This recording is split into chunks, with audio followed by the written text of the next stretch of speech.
کوئی بلا وجہ آپ کا دشمن بن جائے تو مان لیں آپ میں کچھ خاص ہے کہ سامنے والا حسد کر رہا ہے۔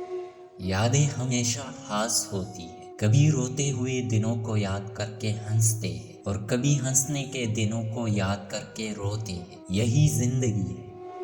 زندگی کے باغ دوڑ اور تھکاوٹ میں بہن بھائی ایک ہوادار کھڑکی کی مانند ہوتے ہیں۔ ان کھڑکیوں کو کبھی بند نہ ہونے دیں۔ گر جانا ایک حادثہ ہے اور گرے رہنا آپ کی مرضی ہے۔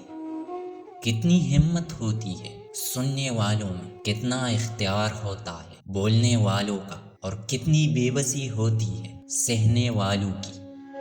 دوستی کے لیے خوبصورت چہرے ڈھونڈنے کی کوشش سے پرہیز کرو، کیونکہ اکثر خوبصورت چہرے والے دل کے کالے ہوتے ہیں۔ زندگی رلاتی بھی انہی کو ہے جو ہنستے ہوئے بہت پیارے لگتے ہیں۔ بعض دفعہ زندگی ایک ایسا مقام پر ٹھہر جاتی ہے، سمجھ نہیں آتا کہ کس طرف نکلے، آگے یا پیچھے۔ ایسے میں اگر کوئی دل کا بوجھ ہلکا کر دے تو اچھا لگتا ہے۔ فاصلے بس وہم ہے، روح کو گلے لگانے کے لیے صرف آنکھوں کو بند کرنے کی ضرورت ہوتی ہے۔ اچھے فیصلے تجربات سے ہوتے ہیں اور تجربات ہمیشہ برے فیصلوں سے آتے ہیں۔ یہی زندگی ہے، اس پر بھی شرمندہ نہ ہو، جس غلطیوں سے سیکھ کر زندگی میں آگے بڑھتے جائے۔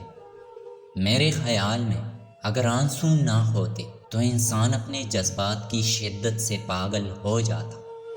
مخلص وہ نہیں جو آپ کے سامنے آپ کا ہو، مخلص تو وہ ہے جو آپ کے پیٹھ پیچھے بھی آپ کا ہو اور آپ کے عزت کا پہرے دار بھی ہو۔ ہارتا کوئی نہیں، یا جیت جاتا ہے یا سیکھ جاتا ہے۔